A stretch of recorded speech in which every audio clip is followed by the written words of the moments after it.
Hello everyone, स्वागत है आप सभी का एक बार फिर से। आज अपन डिस्कस करेंगे फार्माकोलॉजी के बारे में। आज स्टार्ट कर रहे हैं अपन नया सब्जेक्ट, जिसमें आज अपन स्टार्ट करेंगे फार्माकोलॉजी का इंट्रोडक्शन। उसके बाद इसके अंदर जो वेरियस टाइप के ड्रग्स हैं उनके बारे में अपन डिटेल में डिस्कस करेंगे 1 to 1।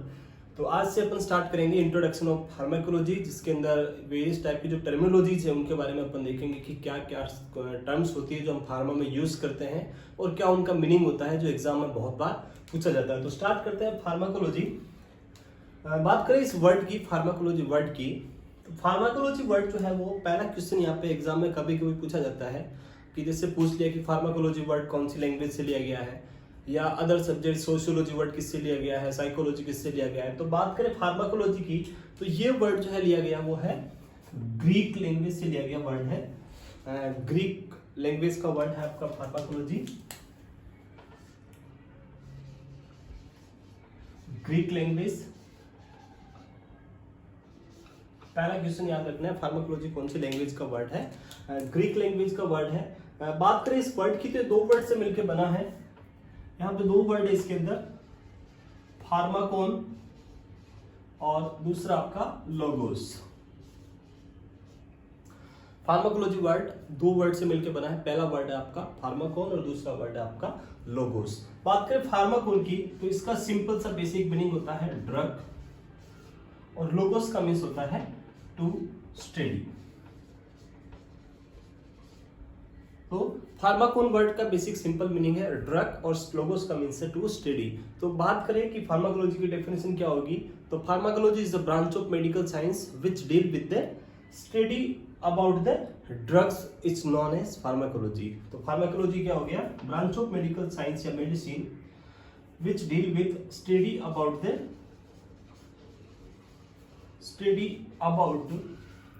the drugs is known as pharmacology। तो ये तो बेसिक वर्ड का सिंपल सा इंट्रोडक्शन है कि इस फार्माकोलॉजी वर्ड का मीनिंग क्या है, इस वर्ड कौन सी लैंग्वेज से लिया गया है, और इस डेफिनेशन क्या होती है फार्माकोलॉजी। तो वो यहाँ पे कुछ क्वेश्चंस पूछते हैं। जैसे पहला क्वेश्चन पूछा जाता है कि फादर ऑफ फार्माकोलॉजी, कभी कभी पूछते हैं फादर ऑफ इंडियन फार्माकोलॉजी। तो वो भी आपको याद रखना है। अगर पूछ लिया जाए कि फादर ऑफ फार्माकोलॉजी, अगर कोई भी क्वेश्चन आपसे पूछे कि father of pharmacology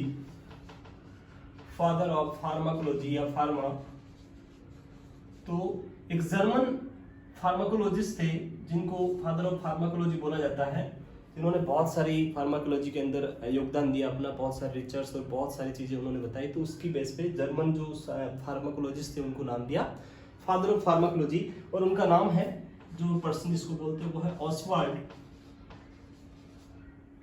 Oswald स्केंडरबर्ग person थे, SCHMIEDEBERG।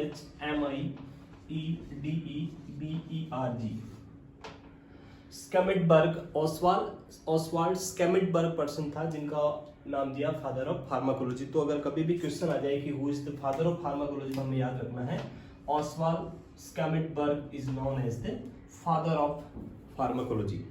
दूसरा क्वेश्चन हो सकता है, पूछ सकते हैं अपने से कभी कभी कि who is known as the father of Indian pharmacology. अगर इंडियन फार्माकोलॉजी की बात करें, इंडियन फार्माकोलॉजी में कौन है, तो इंडियन फार्माकोलॉजी पर्सन याद रखना थोड़ा इजी है, क्योंकि इंडियन नेम अपन इजी याद कर सकते हैं। तो उनका नाम था Ramnath Chopra, not Bora, father of Indian pharmacology.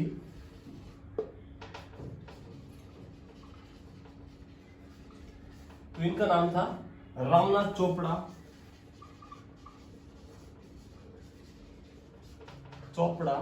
Is known as the father of Indian pharmacology. तो यहाँ पे दो क्वेश्चन आपको याद रखने फादर से रिलेटेड। पहला क्वेश्चन याद रखना है who is the father of pharmacology, तो Oswald Schmiedeberg is known as the father of pharmacology, and father of Indian pharmacology is known as the Ramnath Chopra is known as the father of Indian pharmacology.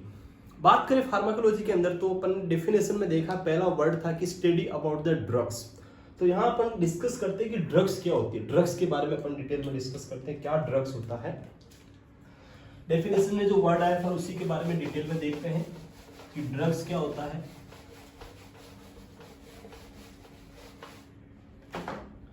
बात करें यहाँ पे terminologies में, पहला drugs, या इसको बोल सकते हैं drug.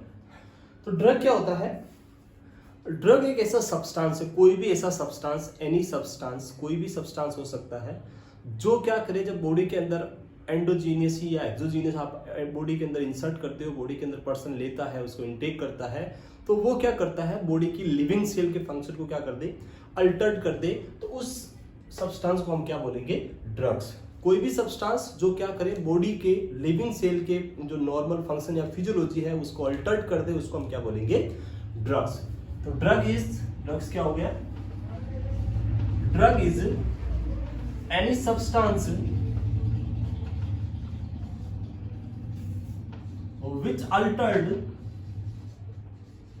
which altered the normal function या physiology, normal function और physiology of the living cell। Very important यहाँ याद रखना है, सेल जो है वो लिविंग सेल के फंक्शन को अगर कोई भी ऐसा सब्सटेंस जो उसके फंक्शन को अल्टर्ड कर दे, उस सब्सटेंस को हम क्या बोलेंगे? ड्रग्स बोलेंगे। तो यहाँ पे क्वेश्चन बनता है या क्वेश्चन पूछ सकता है कोई भी कि क्या सारी जो मेडिसिन आती है जो अपन देखते हैं, क्या वो सारी ड्रग्स होती है, या क्या सारी ड्रग्स जो होती है वो मेडिसिन का काम करती है? तो यहाँ पे अपन देखें कि जो जितनी भी एक और टर्मिनोलॉजी अपन देखेंगे, यहाँ पे मेडिसिन के बारे में भी अपन बात करेंगे। तो जो भी ड्रग्स होती है, ड्रग्स का जो फंक्शंस होते हैं और या इफेक्ट होते हैं जो बॉडी के ऊपर इफेक्ट आएंगे, वो क्या हो सकते हैं? पॉजिटिव इफेक्ट भी हो सकते हैं या फिर नेगेटिव इफेक्ट भी हो सकते हैं। तो ड्रग्स में प्रोड्यूस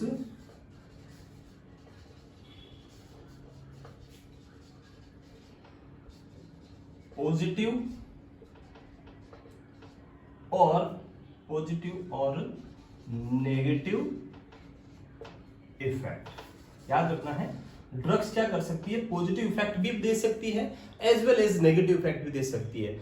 उसको अपन जैसे इसमें एग्जांपल की बात करें, जैसे मॉर्फिन सल्फेट, आपने देखा होगा मॉर्फिन जो है एज ए मेडिसिन भी यूज की जाती है और एज ए ड्रग्स भी लोग यूज करते हैं। तो अगर पर्सन फॉर एग्जांपल अगर मॉर्फिन है, मॉर्फिन एज ए ड्रग्स भी यूज हो रही है और एज ए मेडिसिन। ड्रग्स क्यों बोल रहे हैं? क्योंकि मॉर्फिन क्या कर रही है, जब कोई पर्सन मॉर्फिन को एज ए एडिक्शन या एज ए नॉर्मल अपने नशे के लिए यूज करता है, इसको अपन हिंदी में बोलते हैं अफीम, अगर यूज करता है तो उससे उसकी बॉडी का जो फंक्शन है, सेल का फंक्शन है, वो क्या होगा? अल्टर्ड हो जाएगा और पर्सन को क्या हो जाएगी? उसका टॉलरेंस, डिपेंडेंसी आ जाएगी। तो उसकी वजह से। और दूसरा मेडिसिन क्यों बोल रहे हैं? मेडिसिन क्या होती है हम इसके बाद देखते हैं। मेडिसिन इसलिए बोल रहे हैं क्योंकि मॉर्फिन यूज करने से आपका पेन क्या हो सकता है? ठीक हो सकता है। तो अगर पेन हो रहा है तो अपन मॉर्फिन ड्रग टेबलेट यूज कर सकते हैं, तो उससे आपका पेन क्या हो जाता है? ठीक हो सकता है। तो वो एज ए मेडिसिन काम कर रही है। तो जितनी भी ड्रग्स होती है वो मेडिसिन का भी काम कर सकती है और ड्रग्स का भी काम कर सकती है, बट जितनी भी मेडिसिन होती है वो कभी भी ड्रग्स नहीं हो सकती, उनका नेगेटिव इफेक्ट कभी भी नहीं आएगा। तो याद रखना ड्रग्स क्या है? ऐसा सब्सटेंस जिसके क्या हो? पॉजिटिव और as well as negative side effect या पॉजिटिव इफेक्ट हो, उसको अपन क्या बोलेंगे? ड्रग्स बोलेंगे। बात करते हैं यहाँ पे जो एक और वर्ड लिखा मैंने मेडिसिन। मेडिसिन क्या होती है उसके बारे में। मेडिसिन की बात करें तो एनी सब्सटेंस, कोई भी सब्सटेंस हो सकता है जिसको अपन यूज करें, which used to prevent or cure। जब अपन किसी डिजीज को ट्रीट करने के लिए, उसको क्योर करने के लिए, उसके सिम्टम को प्रिवेंट करने के लिए, उसको ठीक करने के लिए जब किसी सब्सटेंस को यूज करते हैं तो उस सब्सटेंस को हम क्या बोलते हैं? मेडिसिन। तो दूसरा आपको याद रखना है मेडिसिन। मेडिसिन क्या है? Medicine any substance which is used to prevent or cure any symptoms or disease। तो ऐसा कोई भी सब्सटेंस जिसको हम बॉडी के अंदर जो डिजीजें हो रही है उनको ठीक करने के लिए, क्योर करने के लिए या फिर उसको प्रिवेंट करने के लिए जो यूज कर रहे हैं, तो उसको हम क्या बोलेंगे? मेडिसिन। तो ये जो मेडिसिन होती है इनके सिर्फ आपको क्या देखने को मिलेंगे, हम सिर्फ पॉजिटिव इफेक्ट के लिए यूज करते हैं। तो मेडिसिन में produce only positive effect, medicine produce positive effects. तो ड्रग्स जो है वो क्या कर सकती है, पॉजिटिव इफेक्ट भी दे सकती है, नेगेटिव इफेक्ट भी दे सकती है। जैसे अपन बात करें ड्रग्स के अंदर, एक बात करें जैसे हेरोइन है, तो वो क्या है, बॉडी के अंदर नेगेटिव इफेक्ट देती है, टॉलरेंस देती है, डिपेंडेंसी ले आती है, पर्सन को एडिक्शन हो जाता है, तो वो क्या है, एक नेगेटिव इफेक्ट आ गया, उसको सिर्फ अपन बोलेंगे ड्रग्स। लेकिन जैसे बात करें मेडिसिन के अंदर, जैसे पैरासीटामोल है, पीसीएम है, तो पीसीएम क्या कर रही है, आपके फीवर को कम कर रही है, तो उसको अपन क्या बोलेंगे, वो एक डिजीज को ट्रीट कर रही है, इसलिए हम उसको बोलेंगे मेडिसिन। तो यहाँ पे कॉन्सेप्ट ध्यान रखना है कि ऑल जो जितनी भी मेडिसिन होती है वो क्या हो सकती है, ड्रग्स हो सकती है, बट जो ड्रग्स होती है वो सारी क्या मेडिसिन नहीं हो सकती है। तो इसको अपन देख सकते हैं कि ऑल मेडिसिन आर ड्रग्स, याद रखना है एक important, all medicine are drugs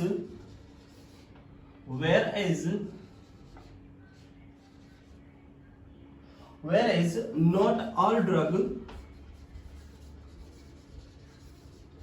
drugs are medicine। तो यहाँ पे ये लाइन इंपॉर्टेंट याद रखनी है कि सारी मेडिसिन है जो क्या हो सकती है, ड्रग्स हो सकती है, बट सारी ड्रग कभी भी मेडिसिन नहीं हो सकती है। तो ये हमें याद रखना है लाइन हमेशा, कि जितनी भी अपन मेडिसिन नाम लेते तो वो सारा क्या देगा, पॉजिटिव इफेक्ट देगा, डिजीज को ट्रीट करने के लिए काम आएगी, लेकिन जो ड्रग्स है वो मे बी डिजीज को ट्रीट भी करने के लिए यूज कर सकते हैं, या फिर उसका नेगेटिव इफेक्ट भी आपको देखने को मिल सकता है। तो ये कुछ ड्रग्स और मेडिसिन जो अपने डेफिनेशन में देखा उसके बारे में था। नेक्स्ट अपन बात करें फार्माकोलॉजी की, जो मेन डिवाइडेशन अपन बात करें तो दो पार्ट में डिवाइड कर सकते हैं अपन pharmaco, that is pharmacodynamics and pharmacokinetics. Pharmacology को हम बेसिकली दो पार्ट में मेनली डिवाइड कर सकते हैं। पहला है फार्माको डायनेमिक्स, तो यहां पे भी अपन देखें तो ये भी दो वर्ड से मिलकर बना है, फार्माकोन और डायनेमिक्स। सेम फार्माकोन दो वर्ड से मिलकर बना है, ये भी फार्माकोन प्लस डायनेमिक।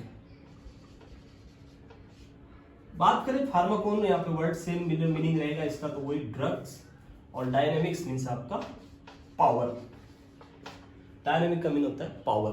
तो इस ब्रांच के अंदर हम क्या करते हैं, साइंस की एक ऐसी ब्रांच जिसके अंदर हम किसके बारे में स्टडी करते हैं, ड्रग्स के पावर के बारे में, यानी ड्रग्स का जो इफेक्ट है बॉडी में जाने के बाद क्या रहेगा, उसको अपन जब स्टडी करते हैं, या ड्रग्स कितनी पावरफुल है, बॉडी में जाके क्या क्या अपना पावरफुल इफेक्ट दिखा रही है, उस बारे की स्टडी करना किसमें कहलाता है, आपका फार्माकोडायनेमिक्स। तो फार्माकोडायनेमिक्स क्या है, it is the branch of medical science in which we study about the effect of,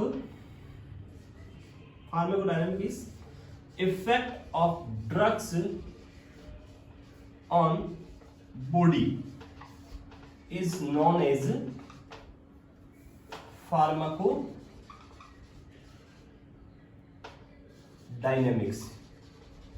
तो स्टडी जब ड्रग्स के इफेक्ट बॉडी के ऊपर अपन स्टडी करते हैं तो उस कंडीशन को हम क्या बोलते हैं, फार्माकोडायनेमिक्स। आप इसको याद रख सकते हैं, ड्रग्स और डायनेमिक्स से याद रख सकते हैं, डी से, कि डायनेमिक यानी ड्रग्स के बारे में जो इफेक्ट होगा ड्रग का बॉडी के ऊपर, उसको स्टडी करना क्या कहलाएगा, आपका फार्माकोडायनेमिक्स।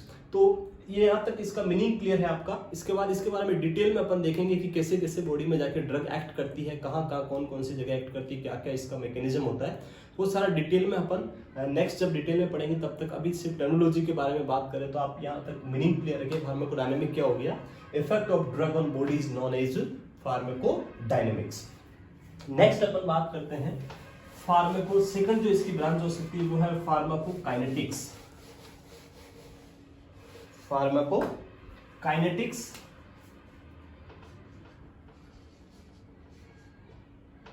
फार्माकोकाइनेटिक्स की बात करें तो यहां पे ये भी सेम सिमिलर दो वर्ड से मिलकर बना है, फार्माकोन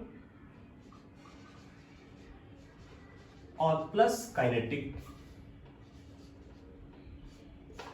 फार्माकोन एंड काइनेटिक।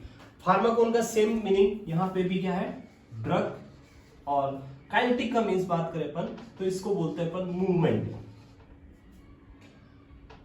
मूवमेंट तो ड्रग के मूवमेंट की स्टडी करना किसके अंदर आता है, फार्माकोकाइनेटिक्स। तो ड्रग का मूवमेंट कैसे होगा, ड्रग्स का मूवमेंट मतलब आपने ड्रग्स लिया, फॉर एग्जांपल ओरली ड्रग लिया तो वो जीआईटी के बाद एब्जॉर्ब हो गया, आपके ब्लड के अंदर पहुंचा, ब्लड से टारगेट ऑर्गन के पास पहुंचा, फिर वापस आपके मेटाबोलाइट ऑर्गन के पास आया और फिर आपका एक्सक्रीशन हुआ। तो ये सारा जो प्रोसेस आता है वो किसमें आता है, फार्माकोकाइनेटिक्स। तो इसके अंदर अपन क्या पढ़ेंगे, effect of body on drugs. Drugs के ऊपर बॉडी ने क्या क्या इफेक्ट दिखाया या क्या क्या एक्शन किया, वो सारी स्टडी करना किसके अंदर आएगा, फार्माकोकाइनेटिक्स। और इसके अंदर जो मेन इफेक्ट हो सकते हैं उनको अपन 4 पार्ट में याद रखने के लिए आपको ए, डी, एम और ई आप इसे याद रख सकते हैं। आदमी, A for absorption, D for distribution, M for metabolism और ई फॉर एक्सक्रिएशन। तो ये 4 इफेक्ट अपन यहां पढ़ेंगे बॉडी का ड्रग्स के ऊपर। सबसे पहला एब्जॉर्प्शन, फॉर एग्जांपल आपने कोई भी ओरल टैबलेट लिया, टैबलेट पीसीएम लिया, तो वो आपके स्टोमक जीआईटी के अंदर गया, वहां से एब्जॉर्ब होके ब्लड वेसल्स के थ्रू आपका, जैसे ही आपने कोई भी टैबलेट लिया, फॉर एग्जांपल ये आपका जीआईटी स्टोमक, यहां से आपने एक टैबलेट लिया, ये पीसीएम टैबलेट लिया आपने, यहां से एब्जॉर्ब होके ये ब्लड वेसल्स के थ्रू कहां पहुंच गए, आपके लीवर से क्रॉस करके ये लीवर को बाईपास किया इसने और आपके सिस्टमिक सर्कुलेशन में पहुंचा, हार्ट के पास पहुंचा, हार्ट से इसने क्या किया, जहां भी उसका टारगेट ऑर्गन था उसके पास उसको डिस्ट्रीब्यूट किया, और डिस्ट्रीब्यूशन के बाद उसका फंक्शन खत्म होने के बाद वापस रिटर्न ब्लड के थ्रू लीवर के पास है, लीवर ने इसको मेटाबोलाइज किया, और मेटाबॉलिज्म के बाद ये फिर से क्या हो गई, अपने एक्सक्रीटरी ऑर्गन के थ्रू बॉडी से बाहर निकल गई। तो इस प्रोसेस को अपन 4 पार्ट में देखेंगे, absorption, distribution, metabolism and excretion. तो इनको डिटेल में अपन आगे देखेंगे।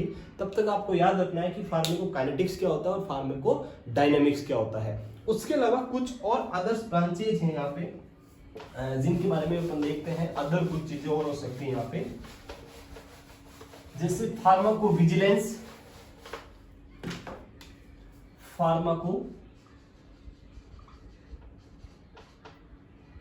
विजिलेंस,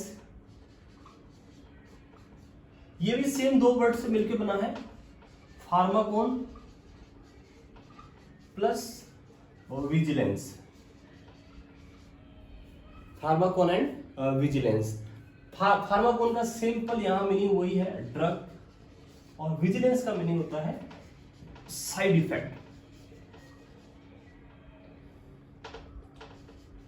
तो इस ब्रांच में अपन क्या करते हैं, study about the side effect of the drug is known as pharmacovigilance. तो अगर कभी भी पूछ लिया जाए कि फार्माकोविजिलेंस क्या है, तो स्टडी अबाउट द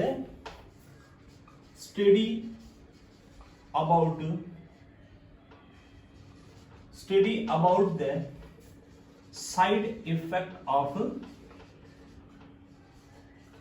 ड्रग्स। और इसके अंदर अपन कभी कभी एक अदर नाम से भी पूछा जाता है फार्माकोविजिलेंस, या इसको अपन अदर नेम से बोलते हैं, आल्सो नॉन एज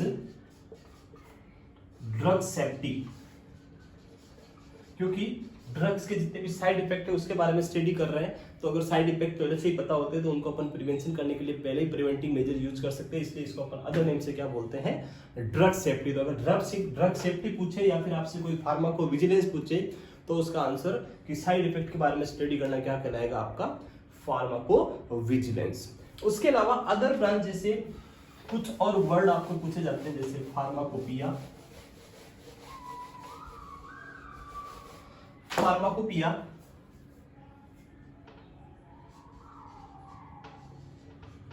ये भी एक कॉमन फार्माकोपिया कॉमन वर्ड है या कॉमन एक टर्मिनोलॉजी है जो एग्जाम में पूछी जाती है बार बार कि फार्माकोपिया क्या है। तो फार्माकोपिया एक टाइप की बुक है, इसको अपन क्या बोलते हैं, बुक है या एक पब्लिकेशन है जिसके अंदर क्या मिलेगी आपको, ड्रग्स के सारे ड्रग्स के बारे में डिटेल मिलेगी, उसको अपन क्या बोलते हैं, फार्माकोपिया। तो ये क्या हो सकती है, it is a book which containing drugs के बारे में जिसमें बहुत सारी डिटेल प्रेजेंट है, उसको अपन क्या बोलते हैं, फार्माकोपिया। तो फार्माकोपिया क्या है, it is a book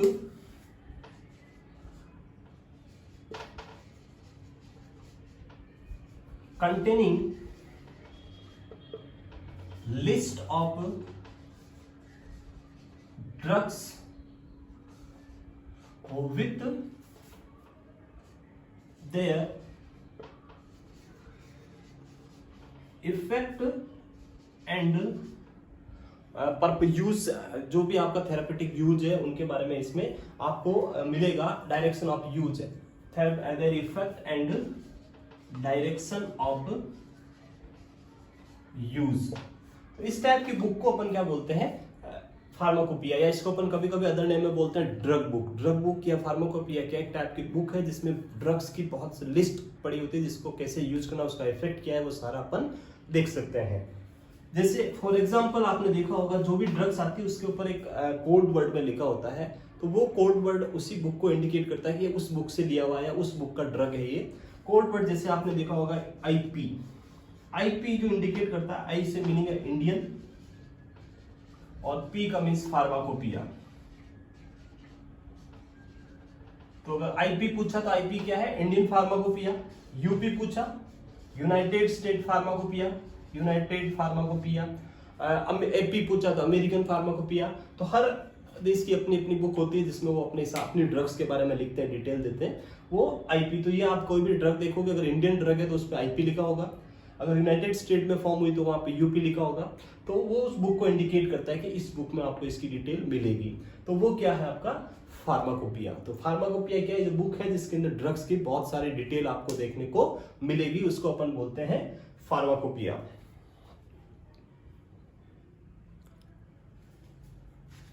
next इसके बाद अपन बात करें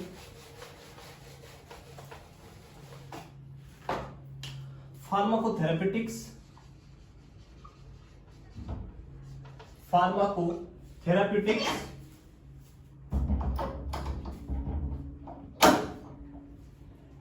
लाइट की बात कर लेना ना। फार्माकोथेरेपेटिक्स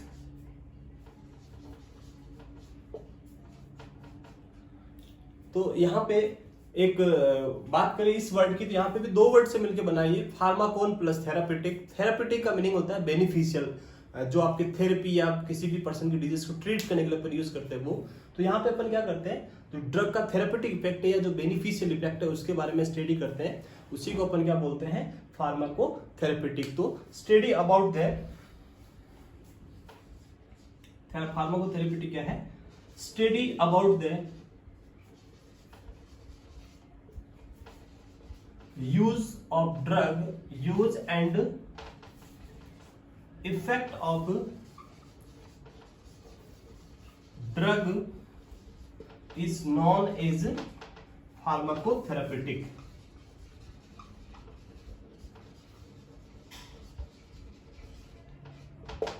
तो फार्माकोथेरेपेटिक क्या है, ड्रग के जो आपका यूज है, ड्रग के जो इफेक्ट है उसके बारे में जब अपन स्टडी करते हैं उसको अपन क्या बोलते हैं, फार्माकोथेरेपेटिक्स। उसके अलावा एक और वर्ड जो एग्जाम में पूछा जा सकता है वो है फार्माकोक्यूटिक्स।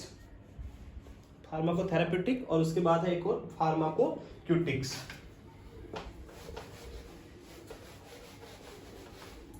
फार्माकोक्यूटिक्स की बात करें तो फार्माक्यूटिक्स का जो आपने कभी देखा होगा, ड्रग्स की जो वाइल या जो भी ड्रग्स आती है उसके ऊपर लिखा होता है। फार्माक्यूटिक्स का मीनिंग है जो मैन्युफैक्चरर्स कंपनी है उसके जो मैन्युफैक्चरिंग जहाँ से ड्रग हो रही है उसी को अपन क्या बोलते हैं, फार्माक्यूटिक्स। जो भी जैसे सिप्ला ब्रांड की ड्रग आ रही तो सिप्ला फार्माक्यूटिक्स। तो आप अलग अलग जो भी ब्रांड की ड्रग जो मैन्युफैक्चर कर रहा है उसी को अपन क्या बोलते हैं, फार्माकोक्यूटिक्स। तो ये क्या है, मैन्युफैक्चरिंग ऑफ द ड्रग।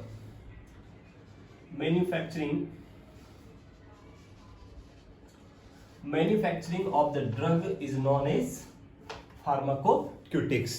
तो फार्माक्यूटिक्स क्या है, कंपनी का जो मैन्युफैक्चर कंपनी है उसको अपन क्या बोलते हैं, फार्माकोक्यूटिक्स। उसके अलावा क्लिनिकल फार्माकोलॉजी। क्लिनिकल फार्माकोलॉजी के अंदर अपन क्या करते हैं, जो ड्रग्स है उसका अपन किसके ऊपर स्टडी करते हैं, ह्यूमन बीइंग के ऊपर स्टडी करना क्या कहलाता है, clinical pharmacology. Study of drug on human being is known as clinical pharmacology। जैसे कोई भी नया ड्रग बनता है तो पहले उसकी क्या करते हैं अपन, एनिमल्स के ऊपर स्टडी की जाती है। उसके बाद जब एनिमल्स के ऊपर उसका ट्रायल सक्सेस रहता है तो उसके बाद हम क्या करते हैं, ह्यूमन बीइंग के ऊपर उसकी स्टडी करते हैं और उसी के बाद उस ड्रग को लॉन्च किया जाता है। तो क्लिनिकल फार्माकोलॉजी में यही किया जाता है, जो भी ड्रग नई बनाई जाती है उसके बारे में अपन क्या करते हैं, पहले ह्यूमन एनिमल पे रिसर्च करने के बाद ह्यूमन बीइंग में स्टडी करना क्या कहलाएगा आपका क्लिनिकल फार्माकोलॉजी। नेक्स्ट उसके बाद अपन बात करें, दो वर्ड है जिनके बारे में आपने पहले भी कभी पढ़ा होगा, जिसको अपन बोलते हैं फर्स्ट पास मेटाबॉलिज्म, या उससे पहले एक और ब्रांच है जिसको अपन बोलते हैं टॉक्सिकोलॉजी। टॉक्सिकोलॉजी टॉक्सिकोलॉजी भी दो वर्ड से मिलकर बना है, टॉक्सिक एंड लोगोस। टॉक्सिकोलॉजी, टॉक्सिको जो ड्रग के टॉक्सिक या पॉइजनस इफेक्ट होते हैं उनके बारे में स्टडी करना क्या कहलाता है, टॉक्सिकोलॉजी। तो टॉक्सिकोलॉजी क्या होगा, स्टडी अबाउट द टॉक्सिक या पॉइजनस, टॉक्सिक और पॉइजनस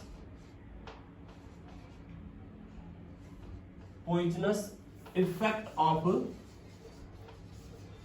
ड्रग, उसके बारे में स्टडी करना क्या कहलाएगा आपका टॉक्सिकोलॉजी।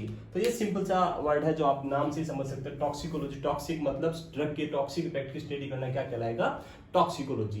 नेक्स्ट अपन बात करते हैं first pass metabolism and bio availability. First pass metabolism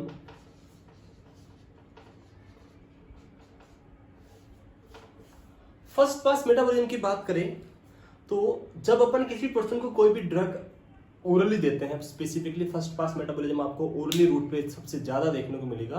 तो अगर किसी पर्सन को आपने कोई भी ओरल ड्रग दिया और अगर उस ड्रग का जो अमाउंट है, जो भी डोज आपने दिया है, उस डोज को अगर अपन सिस्टमिक सर्कुलेशन में या टारगेट ऑर्गन के पास देखें कि कितना अमाउंट पहुंचा है, तो देखेंगे कि ओरल डोज में वो जो डोज आपने दिया है वो पूरा डोज वहां तक नहीं पहुंच पाता है। क्या होता है, फॉर एग्जाम्पल जैसे आपने जीआईटी के थ्रू कोई भी टेबलेट आपने पेशेंट को दिया, यहाँ पे टेबलेट पीसीएम आपने दिया पर्सन को, ये पीसीएम टेबलेट यहाँ से एब्जॉर्ब होके जो आपका लीवर है उसके पास पहुंचा, ये टेबलेट यहाँ से लीवर में आया और लीवर से फिर आपके सिस्टमिक सर्कुलेशन में पहुंचा और जो टारगेट ऑर्गन था, यहाँ से टारगेट ऑर्गन, तो आपने यहाँ टेबलेट दिया पीसीएम 1 ग्राम पीसीएम दिया पेशेंट को और आपने देखा कि जो टारगेट ऑर्गन के पास अमाउंट पहुंचा है वो पहुंचा है पीसीएम का 700 mg। तो यहां पे 1 ग्राम लिया लेकिन पहुंचा कितना है 700 mg। तो इसका जो रिमेनिंग 300 mg है उसका क्या हुआ, तो वो रिमेनिंग 300 mg क्या हो सकता है कि कुछ अमाउंट तो हो सकता है कि यहां से पूरा एब्जॉर्ब नहीं, वो एब्जॉर्प्शन अनकंप्लीट एब्जॉर्प्शन हुआ हो, मे भी हो सकता है 100 mg यहाँ एब्जॉर्ब भी नहीं हुआ हो, यही रह गया हो। तो कुछ अमाउंट तो मे बी अनकंप्लीट एब्जॉर्प्शन हो सकता है। पहला क्या हो सकता है यहाँ पे अनकंप्लीट एब्जॉर्प्शन, फर्स्ट पार्ट हो सकता है। दूसरा अपन बात करें यहाँ पे लीवर के पास, तो हो सकता है लीवर ने पहला सेकंड क्या कर दिया हो, लीवर ने मेटाबोलाइज कर दिया हो, कुछ पार्ट को क्या कर दिया मेटाबॉलिज्म कर दिया हो। तीसरा अपन बात करें कि यहाँ पे हो सकता है कि इसका कुछ पार्ट जो है वो बाइल के थ्रू बाहर भेज दिया गया हो, एक्सक्रीट आउट कर दिया गया हो, बाइल में मिक्स हो गया हो, तो बाइल के अंदर क्या हो गया मिक्स हो गया हो और एक्सक्रीट हो गया हो। तो ये सारी चीजें मिला के जब अपन देखेंगे तो तीन जो मेन देखे अपन ने, एब्जॉर्प्शन पूरा नहीं हुआ या फिर मेटाबॉलिज्म कर दिया लीवर ने या बाइल ने क्या बाइल में मिक्स होकर बॉडी से बाहर चला गया। तो इनकी वजह से 1 ग्राम की बजाय यहाँ कितना पहुंचा है 700 mg पहुंचा है। तो पीछे कितना बच गया था 300 mg। जो ड्रग का ये 300 mg जो टारगेट ऑर्गन के पास नहीं पहुंचा है, इसी अमाउंट को अपन क्या बोलते हैं फर्स्ट पास मेटाबॉलिज्म। जो अमाउंट जीआईटी या जहां से आपने जो बाहर से आपने जितना डोज दिया उसमें से जितना अमाउंट टारगेट ऑर्गन के पास पहुंच रहा है, जो रिमेनिंग अमाउंट था उसको अपन क्या बोलेंगे फर्स्ट पास मेटाबॉलिज्म। तो फर्स्ट पास मेटाबॉलिज्म क्या हो गया, amount of the drug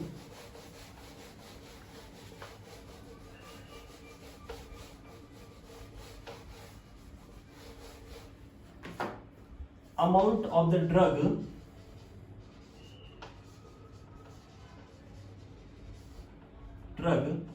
which is metabolized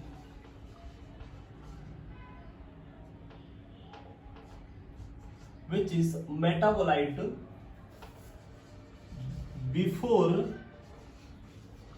reaching to systemic circulation और अपन बोल सकते हैं target organ.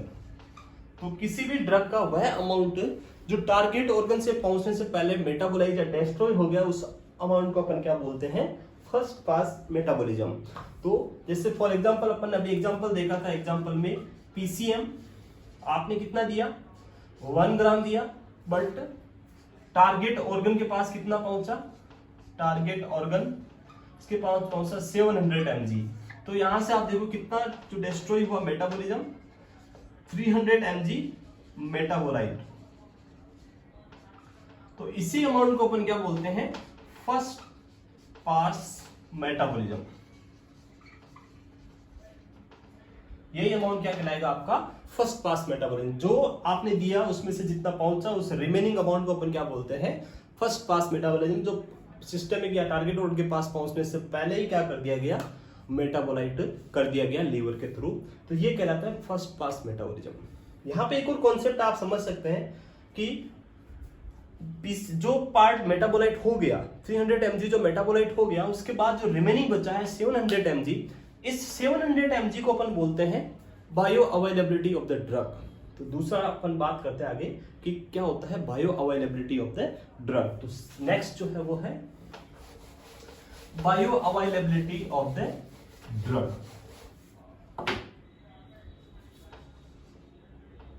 Bio availability of the drug. तो बायो अवेलेबिलिटी क्या है, अभी अपन ने देखा फर्स्ट पास मेटाबॉलिज्म। तो जो अमाउंट डिस्ट्रॉय हो गया वो तो फर्स्ट पास मेटाबॉलिज्म, और जो अमाउंट रिमेनिंग है, जैसे अभी मैंने एग्जांपल दिया 1000 mg था, उसमें जो 300 डिस्ट्रॉय हो गया, तो 300 तो हो गया आपका फर्स्ट पास मेटाबॉलिज्म, और जो रिमेनिंग बचा 700 mg उसको अपन बोलेंगे bio availability of the drug. तो बायो अवेलेबिलिटी क्या होगा, amount of the drug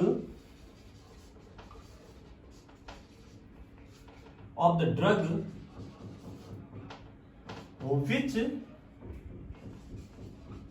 reach to systemic circulation या target organ to target organ after first pass metabolism। तो फर्स्ट पास मेटाबॉलिज्म के बाद जो अमाउंट आपके टारगेट ऑर्गन के पास पहुंचा है उसी को अपन क्या बोलेंगे, बायो अवेलेबिलिटी। फॉर एग्जांपल जैसे अपन ने 1 ग्राम दिया था, 1 ग्राम में से 300 mg क्या हो गया, फर्स्ट पास मेटाबॉलिज्म हो गया। तो रिमेनिंग कितना आया यहाँ पे, 700 mg टारगेट ऑर्गन के पास, टारगेट ऑर्गन के पास। तो इसको अपन क्या बोलेंगे, bio availability of the drug. तो जो अमाउंट है टारगेट ऑर्गन पे काम करने के लिए बचा हुआ है उसी को अपन क्या बोलते हैं, बायो अवेलेबिलिटी। तो याद रखना है, जो डिस्ट्रॉय कर दिया गया ऑर्गन के पास पहुंचने से पहले उसको अपन बोलेंगे फर्स्ट पास मेटाबॉलिज्म, और जो पहुंचा है उसको अपन बोलेंगे bio availability of the drug. इसके अलावा एक और है जो अपन इससे रिलेटेड कर सकते हैं, वो है बायो इक्विवेलेंट या बायो इक्विवेलेंस। बायो अवेलेबिलिटी और इसी से मिलता जुलता एक और है बायो इक्विवेलेंस।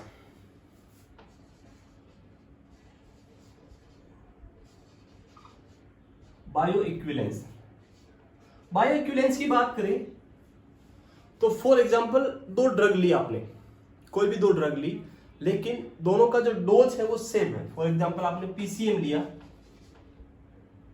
पीसीएम की 2 ब्रांड ली आपने, एक लिया क्रॉसिन और दूसरा लिया आपने डोलो। दोनों का जो डोज है वो है 650 mg, इसका भी 650 mg।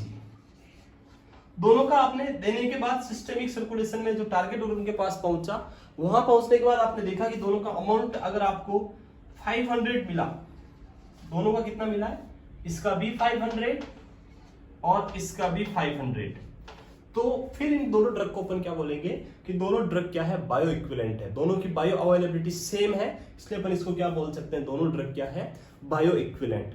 बट अगर इन दोनों में डिफरेंस आता है, फॉर एग्जांपल जो क्रोसिन है उसमें आपने देखा कि 600 mg आपको मिला, लेकिन इसके अंदर आपने देखा कि आपको 500 mg मिला, तो दोनों का जो बायो अवेलेबिलिटी है आफ्टर फर्स्ट पास मेटाबॉलिज्म, वो दोनों का क्या है, डिफरेंट है। अगर दो सेम ड्रग है, ब्रांड अलग अलग है, डोज भी सेम है, तो उस कंडीशन में अगर बायो अवेलेबिलिटी दोनों की डिफरेंट है तो उसको अपन बोलते हैं बायो अनइक्विवेलेंट। बायो इक्विवेलेंस क्या होगा, दो डिफरेंट ब्रांड की ड्रग का अगर बायो अवेलेबिलिटी सेम है तो उसको अपन बोलते हैं कि दोनों ड्रग क्या है, बायो इक्विवेलेंट है। और अगर दोनों ड्रग की जो बायो अवेलेबिलिटी है वो डिफरेंट है तो उसको अपन बोलेंगे बायो अनइक्विवेलेंट। तो इसमें अपन लिख सकते हैं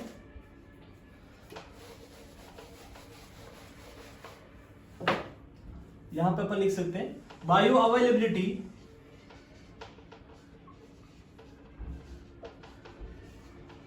of two different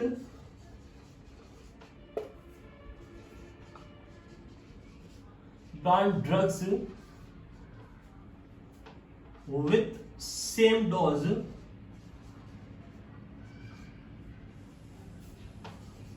is equal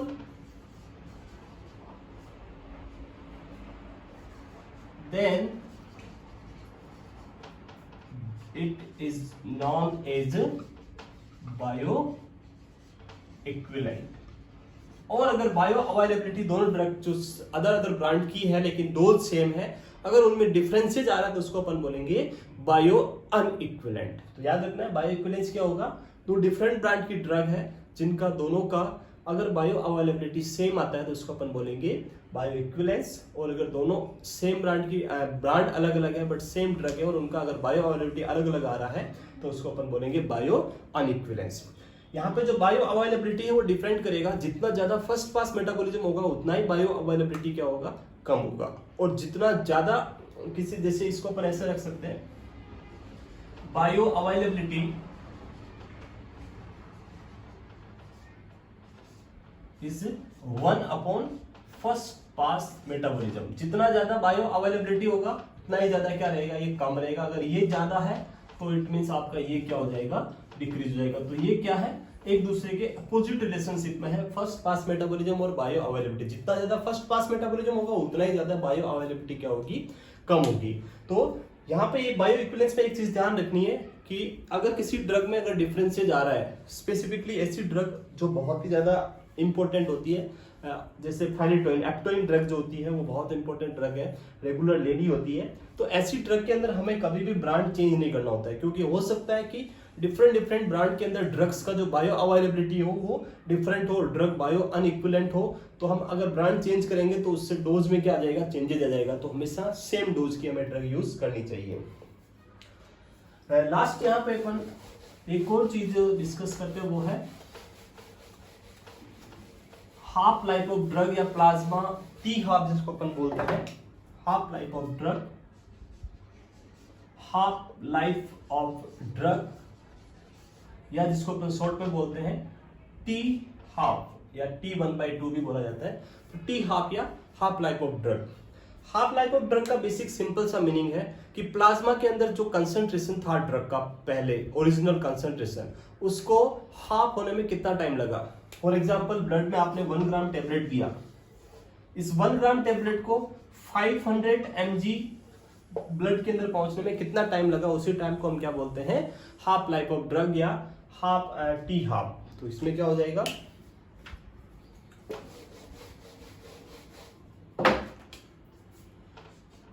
time taken for drugs half concentration for drugs half concentration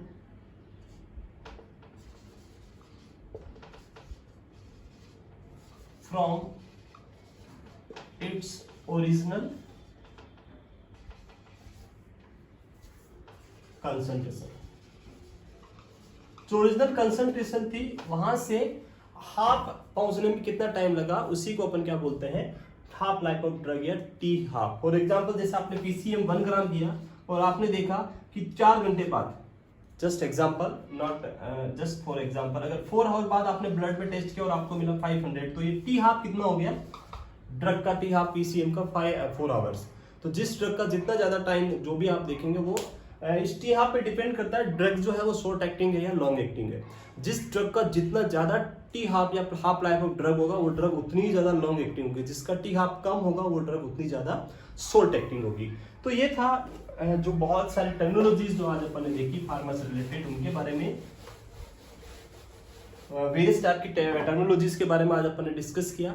next lectures में अपन और जो कुछ टर्म्स है उनके बारे में, प्लस जो मेन 2 ब्रांच है फार्मा की, फार्माकोडायनेमिक्स और फार्माकोकाइनेटिक्स, तो उनके बारे में हम कंटिन्यू करेंगे। कल से नेक्स्ट लेक्चर में फार्माकोडायनेमिक के बारे में अपन स्टडी करेंगे। तो यहाँ तक आप घर पे स्टडी करें कंटिन्यू, जो टाइम आपको मिल रहा है उसको अच्छे से यूटिलाइज करें। किसी भी टाइप का कोई भी डाउट है तो आप कमेंट बॉक्स में जाके कमेंट कर सकते हैं। चैनल को ज़्यादा से ज़्यादा सब्सक्राइब करें, वीडियो को ज़्यादा से ज़्यादा शेयर करें। Thank you.